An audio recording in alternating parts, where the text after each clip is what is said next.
Welcome to The Modern Moron.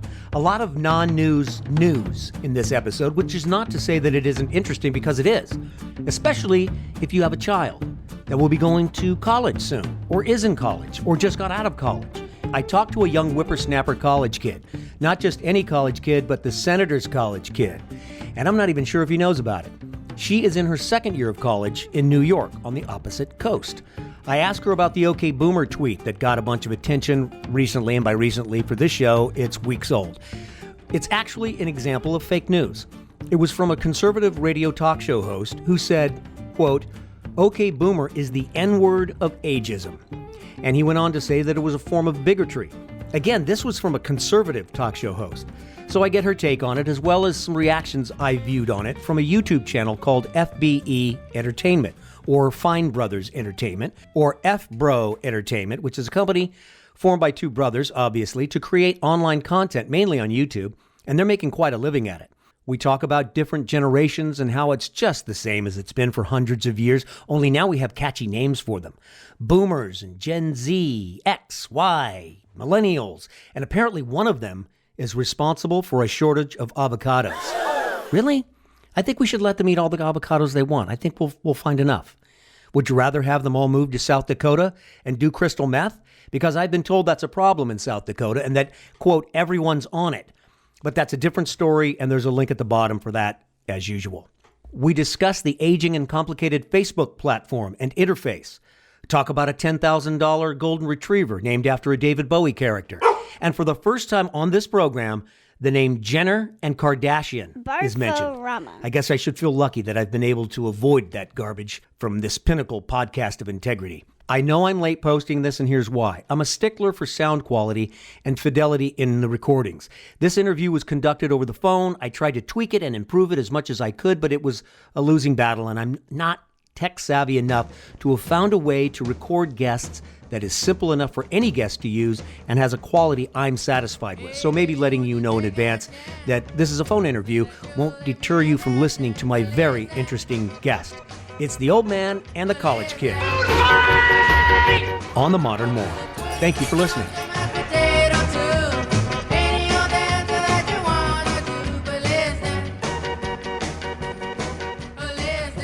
Is OK Boomer a term in the vernacular of the kids you go to school with now? Yeah, it's definitely in the vernacular. Been using it for how long?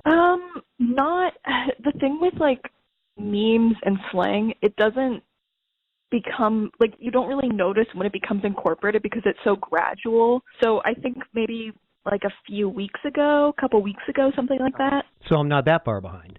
No, not at all. I think it's only because this actually concerns people of a different generation. Normally I'll just ignore it. Also because we're including your dad, and he's a boomer.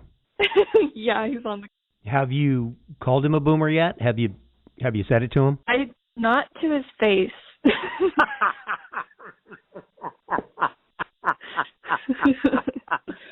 But when you're talking with your friends, you'll say, "Oh, my dad's such a lame boomer." I mean, it's not a compliment. It's more like when I'm home, we talk about it, because technically in my family, we're all different generations. Like my dad's a boomer, mom's Gen X, my sister's a millennial, and I'm Gen Z, which is kind of weird to think about. But between your mom and your dad, your mom is just at the beginning of Gen Z, and your dad is just at the end of the boomer generation, so they're pretty close. I bet your mom clings on to that pretty tight. Yeah, no, they're literally right on the, they're right on the cusp.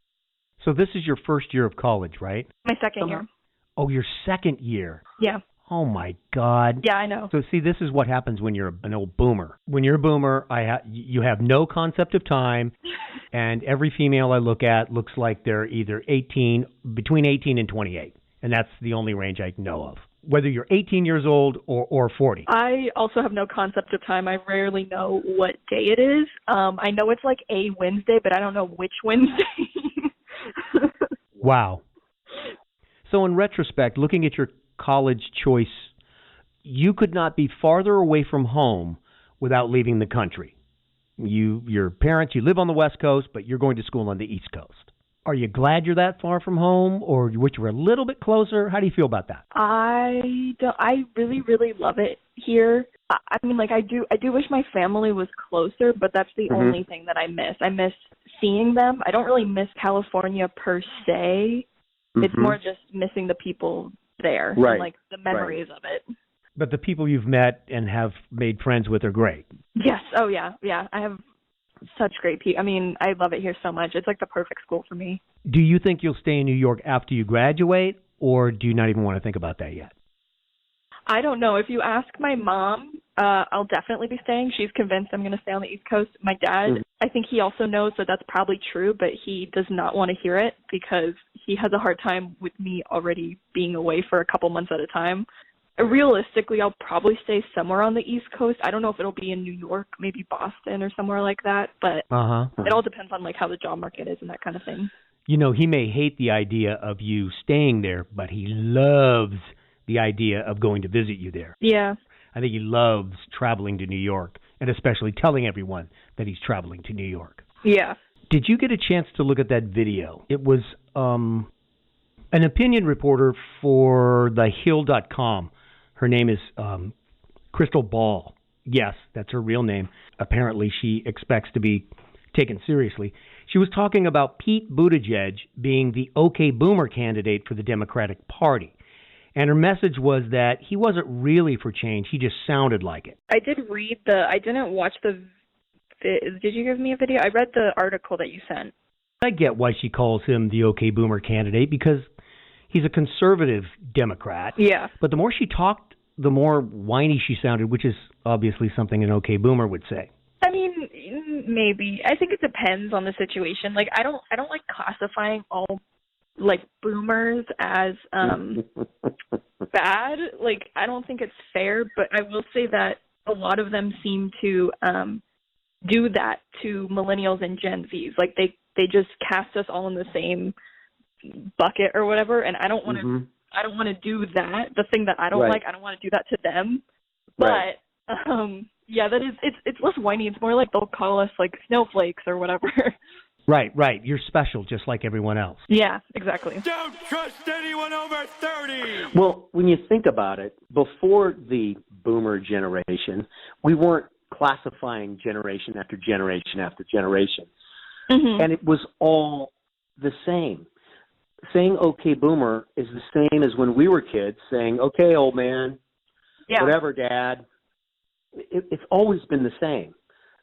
The older generation looks at the younger generation and says, you don't know how good you've got it, right? When I was a kid, I had to walk to school in the snow, uphill both ways. That was the old joke. I think the only generations where I don't sense those tensions as much are between millennials and Gen Zs. Millennials are, like, people born from, like, 1980 to, like, 1996, give or take a few. And I was born in 2000, so I'm, like, just at the beginning of Gen Z.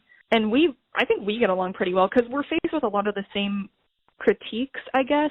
Millennials a little bit more so because they've been in the job market far longer than we have. We're just entering the job market.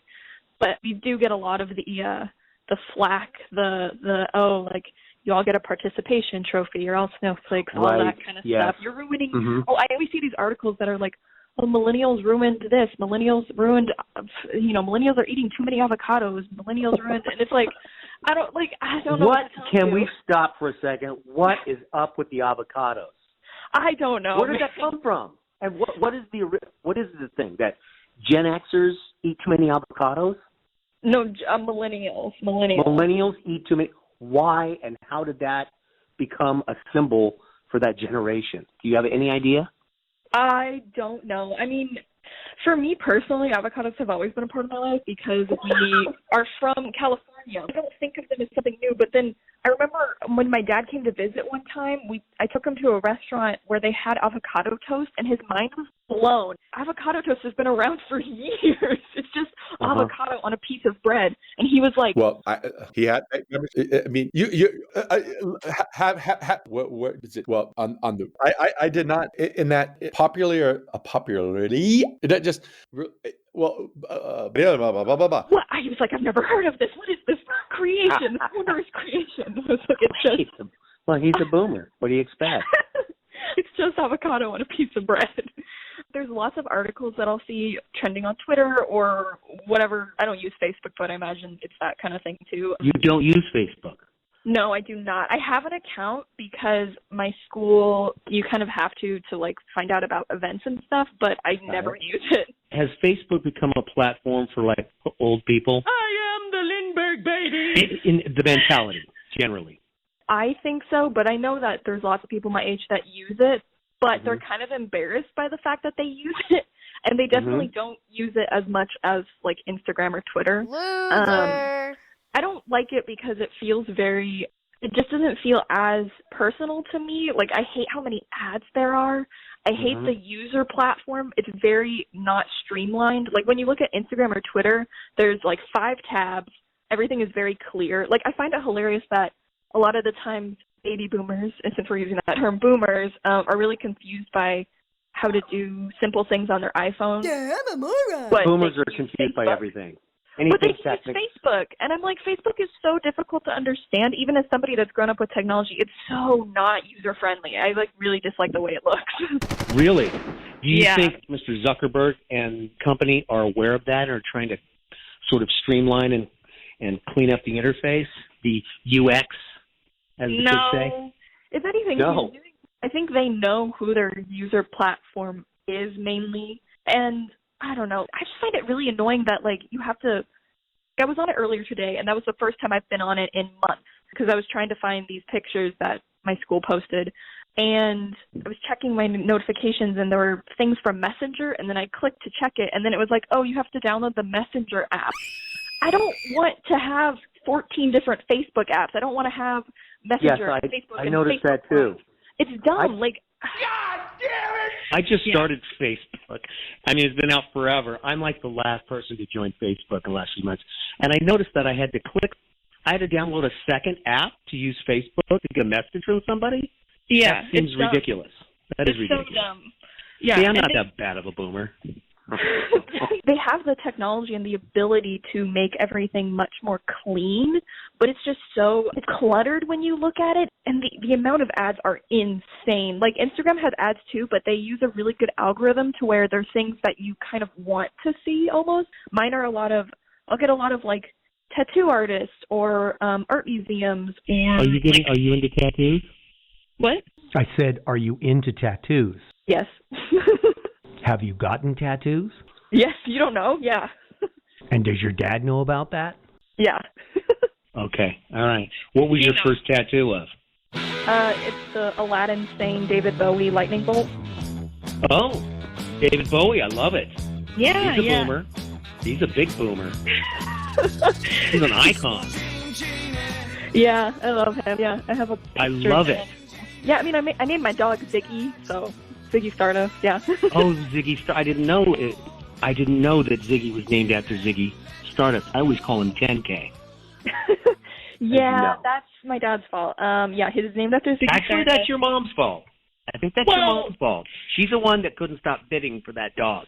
Okay, but when you see him with my dad loves that dog more than anybody else in this world. And like, he was like, I can't believe you paid that much. And now he's like, oh my God, this is my baby. This is my child.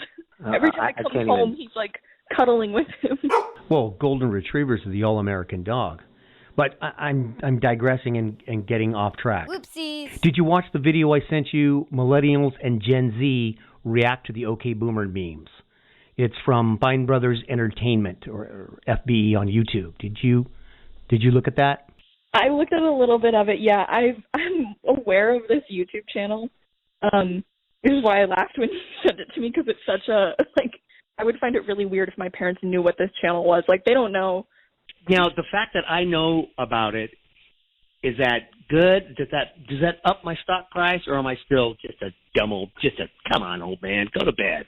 I don't think that you're a dumb old boomer, and I don't think that knowing about these kind of things makes anybody less or more. It's not like knowing things makes you a better person. It's just like a thing. Well, the reason I bring it up is that I go down these rabbit holes when I go online because I'm researching stuff for the podcast. And I listened to the first young lady and her reaction, and I wanted to find out the origins of this comment. And the thing that got everybody all stirred up was this idiot that's out your way in upstate New York, who's a conservative talk show host, and he said, quote, "Boomer is the N-word of ageism." being hip and flip does not make bigotry okay, nor does it blah, blah, blah, blah. What is your take on him saying boomer is the N-word of ageism? Okay, so to quote one of my favorite comedians, to paraphrase him, because I don't know the exact quote, John Mulaney has this bit in one of his specials where he talks about somebody, and I can't remember what the other word is, but he talks about how, like, oh, you can't, somebody he was talking to said, you can't use that word because it's like the N-word. I was writing for an awards show once, and I got into some trouble. I wrote a joke for this awards show that had the word midget in it. And someone from the network came down to our offices, and he said to me, hey, you can't put the word midget on TV. And I said, I sure would like to. And he said, no, midget is as bad as the N-word. First off, no. No, it's not. Do you know how I know it's not? I said to him, is because we're saying the word midget, and we're not even saying what the N-word is. If you're comparing the badness of two words, and you won't even say one of them, that's the worst word. So they're not even on the same playing field. It's like how I don't say, I can't say them, but like a gay slur that starts with an F, like I don't say that word. I say the F word, like you would say the N word, because I don't feel comfortable saying that. So why would you use the F word when it's just as simple to say gay people? I just think it's gross, and like especially if that word makes me as uncomfortable, I think that word being argued as not maybe as much on the playing field as the N word, because it doesn't have the words that hold the tangibility of hurtfulness. Yes, like they make you feel sick inside when you hear someone say them. Yeah, and boomer, I don't think that, and the fact that they bring ageism into it. I'm old. Gimme. I just don't think that. It's an overreaction. I think Howard Stern was the original shock jock, and I'd say he's fairly liberal actually. But I think right conservative talk show, Rush Limbaugh. I think Rush Limbaugh and offshoots of him, they go for the shocking to get attention. Yeah. That's how they get people, by saying the most outrageously conservative thing possible. You know, this guy got so much heat for this boomer as the N-word of ageism. He got so much heat for that tweet and so much attention. I bet privately he's thrilled. He got all kinds of publicity out of it. Yeah. And that's what a lot of people do. Our society, regardless of age, has come to the point where, and I think it started with reality TV, is that we reward bad behavior by giving it attention. Yeah, it's true. There's a lot of reality TV stages, a lot of tension, or when Kylie Jenner hid her pregnancy and then it was shown on TV or whatever. I mean, that was a whole big thing just to get ratings. And the Jenners and Kardashians, they're like the poster child for being famous for nothing. Yeah. God, you got to hand it to, God, I don't even know all their names. The mom, Kris Jenner, is that her name? Yes, I believe it is. Okay, I don't even know their names. Got to hand it to her because she made good money for her kids. She knows how to run a business. She knows how to make things marketable. Mm-hmm. I mean, look at her. Yeah, they don't do anything. No, they've turned their name into a brand. Yeah. Have you seen the Kylie Jenner Rise and Shine meme? I don't look or watch anything that has Jenner or Kardashian attached to it, so you'll have to fill me in. I don't either. It's a meme, though. That's how I know. It was this video of Kylie Jenner where she came in to wake her daughter up from a nap, and she sang Rise and Shine. And people began to remix it and put it into videos and turn it into a meme. And then she turned around, copyrighted it, and started selling merch with the words on it. She just knows, they know how to make money off of us. People thought of it, and then they marketed it. It's just, yeah, I don't know. We feed into it.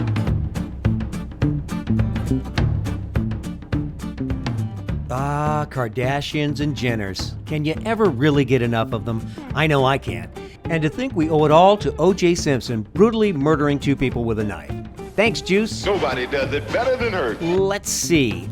Next week, I think we're going to go back to politics for a bit and catch up with the three-ring circus of our government and find out how our ringleader in chief is doing. I want nothing. And you know what? I think I'm going to find a way to work sex into the conversation. We've never talked about sex on this program.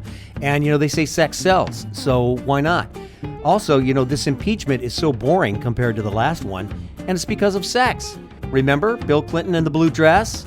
Oh, my goodness. Good times, folks. Well, sorry for this late episode. Thank you for listening. Have a great weekend, and next week, oh my goodness, it's Thanksgiving already. The Modern Moron appreciates you. Sincerely.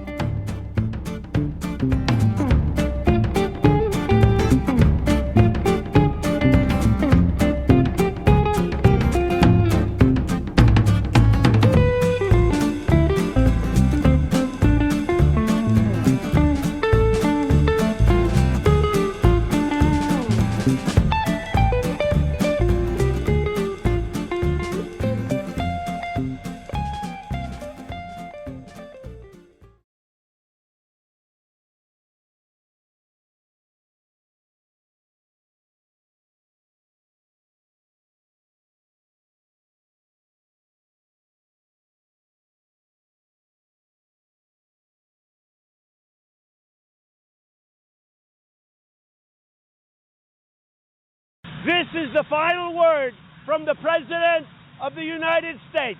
I want nothing.